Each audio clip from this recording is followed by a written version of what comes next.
Hello everyone, अविरल UP board classes में आप सभी लोगों का स्वागत है। यदि आपने अभी तक हमारे चैनल को अविरल यूपी बोर्ड क्लासेस को सब्सक्राइब नहीं किया है तो उसे सब्सक्राइब कर दें। इसके बाद नोटिफिकेशन बेल को ऑन कर दें जिससे आपका कोई भी वीडियो छूटने ना पाए। आज हम लोग ग्रामर सेक्शन के प्रोनाउन के बारे में पढ़ेंगे। पार्ट्स ऑफ स्पीच का यह एक भाग होता है। तो सबसे पहले हम यहाँ जानेंगे प्रोनाउन किसे कहते हैं और यह कितने पार्ट्स में विभाजित होता है या इसके कितने भाग होते हैं।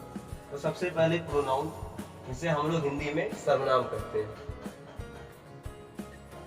Pronoun is a word which is used place of a noun. Pronoun वह शब्द है जो नाउन के स्थान पर प्रयोग किया जाता है। उसे हम लोग क्या बोलते हैं? उसे हम लोग प्रोनाउन के नाम से जानते हैं या सर्वनाम के नाम से जानते हैं। हम आप लोगों को बताना चाहेंगे कि प्रोनाउन की आवश्यकता क्यों पड़ी। जैसे हम आपको एक एग्जांपल के माध्यम से समझाना चाहेंगे कि अविरल एक अच्छा लड़का है, अविरल मेरा दोस्त है, अविरल के पिताजी या पापा हमारे पापा के साथ कार्य करते हैं। तो इसमें एक सेंटेंस तो आपका इस टाइप का बनता है। इसके बाद आपको एक दूसरा सेंटेंस बताते हैं कि सर्वनाम का प्रयोग करके किस प्रकार से बताया जा सकता है। अविरल एक अच्छा लड़का है, वो मेरा दोस्त है, उसके पिताजी मेरे पिताजी के साथ कार्य करते हैं। तो अब बार बार अविरल कहने के बजाय दूसरे शब्द का प्रयोग किया गया, जैसे वो और उसके पिताजी, जिससे वाक्य के अर्थ में कोई बदलाव नहीं हुआ है, बल्कि वाक्य पहले से ज्यादा बेहतर हो गया है। क्योंकि अविरल एक नाउन है, इसलिए वाक्य में अविरल की जगह उसके या वो शब्द का प्रयोग किया गया है। ये अविरल के सर्वनाम है। बार बार नाउन शब्द का प्रयोग करने से भाषा की सुंदरता जो होती है वो नष्ट हो जाती है। इसलिए हम लोग बार बार नाउन का प्रयोग न करके प्रोनाउन का उपयोग करते हैं। हम बताना चाहेंगे कि प्रोनाउन कितने प्रकार के होते हैं। तो प्रोनाउन आप लोगों का 10 प्रकार का होता है, जैसा कि आपकी स्क्रीन पर डिस्प्ले किया गया है। सबसे पहले आपका आता है personal pronoun. Personal pronoun, pronouns which are used in place of noun names of person और things are called personal pronoun. वह प्रोनाउंस जो किसी व्यक्ति या वस्तु के लिए प्रयोग किया जाता है उसे हम लोग क्या कहते हैं? पर्सनल प्रोनाउन कहते हैं। एग्जाम्पल आई, बी, यू, दे, ही, सी तथा इट, ये 7 होते हैं। इनकी संख्या 7 है। इनके अन्य रूप भी होते हैं जिसे हम लोग पर्सनल प्रोनाउन में काउंट करते हैं, माना जाता है। आपको डिस्प्ले पर एक चार्ट दिखाया जा रहा है जिसमें आप सभी लोगों को इनके अन्य फॉर्म्स के बारे में बताया जाएगा। इसमें सबसे पहले यहाँ पर जो पर्सनल प्रोनाउन का अर्थ है रिलेटिंग टू पर्सन, जैसे first person, second person and third person. First person में आई तथा बी आता है, सेकंड पर्सन में आप लोगों का यू आता है और थर्ड पर्सन में ही, सी, इट तथा दे, ये थर्ड पर्सन के प्रोनाउंस कहलाते हैं। इसलिए इन 7 प्रोनाउंस को पर्सनल प्रोनाउंस कहा जाता है। पर्सनल प्रोनाउंस के केस कारक बदलने के रूप में उनके रूप भी बदल जाते हैं। हम इस चार्ट के द्वारा समझ सकते हैं। जैसा कि टेबल में आप लोगों को पर्सनल प्रोनाउंस के सभी फॉर्म्स को दिखाया गया है। इनमें से my, our, your, his, hers, its तथा देयर को पॉजेसिव एडजेक्टिव या संबंधवाचक विशेषण कहा जाता है, क्योंकि ये नाउन के साथ आते हैं, एडजेक्टिव की तरह फंक्शन करते हैं। जैसे this is my pen, those are her bags, that is his book, this is your chair. Possessive adjective के अंतर्गत हिज तथा हर 2 ऐसे वर्ड्स हैं जो प्रोनाउंस के रूप में भी प्रयोग किए जाते हैं, लेकिन तब इनके साथ नाउंस का प्रयोग नहीं होता है।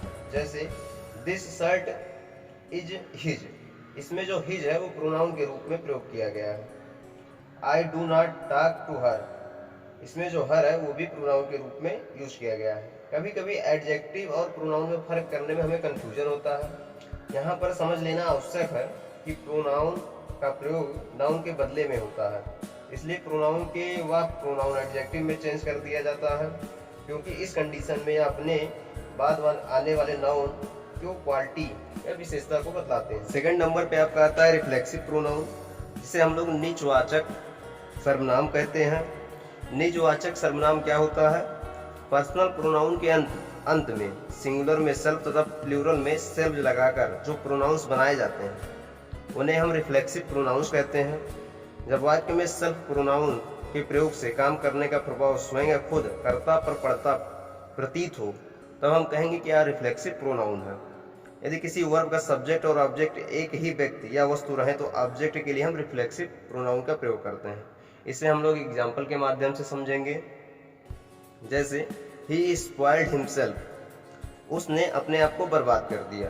Second example, be ruined our self, हम लोगों ने अपने आप को बर्बाद कर दिया।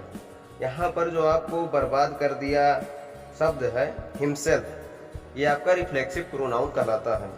इसके बाद आपका आता है एम्फैटिक प्रोनाउन, जिसे हम लोग निश्चित वाचक सर्वनाम कहते हैं। जब रिफ्लेक्सिव प्रोनाउन या नाउन या प्रोनाउन पर जोर देने के लिए प्रयोग किया जाए तब ऐसा प्रोनाउन एम्फैटिक प्रोनाउन कहलाता है। एम्फैटिक प्रोनाउन का प्रयोग नाउन या प्रोनाउन के बाद उसे जोरदार बनाने के लिए होता है। रिफ्लेक्सिव प्रोनाउन की तरह यह कभी वर्ब का ऑब्जेक्ट नहीं होता, प्रीपोजिशन का ऑब्जेक्ट भले ही हो।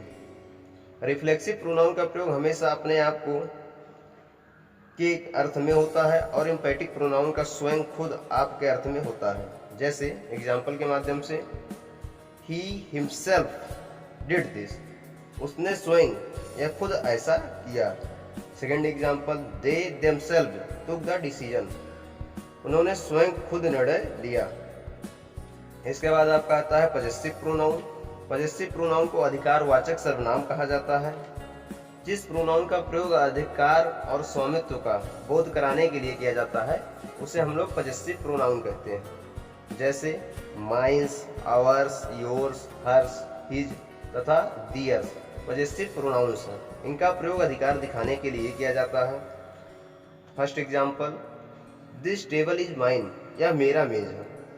दिस चेयर आर आवर्स, ये कुर्सी हमारे हैं, कुर्सियां हमारे हैं। इस प्रकार जो इसमें माइन और आवर्स शब्द का उपयोग किया गया है ये पजेसिव प्रोनाउन कहलाते हैं। इसमें अधिकार दिखाने के लिए इन शब्दों का प्रयोग किया जाता है। इसके बाद आपका आता है डिमोन्स्ट्रेटिव प्रोनाउन, जिसे हम लोग संकेतवाचक सर्वनाम कहते हैं। जिस प्रोनाउन का प्रयोग किसी व्यक्ति या वस्तु को सूचित, इंगित या निर्देशित करने के लिए किया जाता है उसे हम लोग डिमोन्स्ट्रेटिव प्रोनाउंस कहते हैं। जैसे this is a bag, that is a boy, these are apples, those are banana.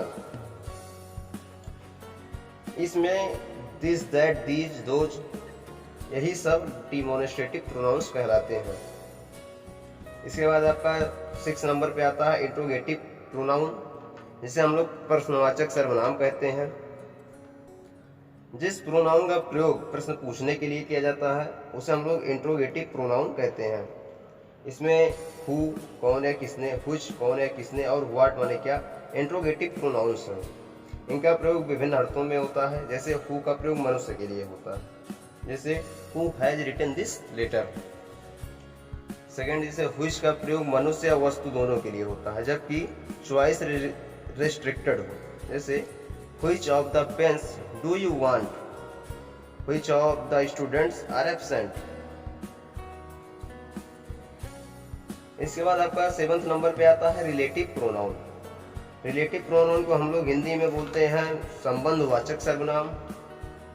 Noun के स्थान पर आकार, नाउन्स के स्थान पर आकार, नाउन्स की पुनरुक्ति या रिपीटिशन नहीं होने दो और ये दो वाक्यों को जोड़ दे तब ये रिलेटिव्स प्रोनाउन कहलाते हैं। जैसे the lady who is pink sari in my mother, इसमें क्या होता है कि ये संबंध दर्शाने के लिए इन शब्दों का प्रयोग किया जाता है।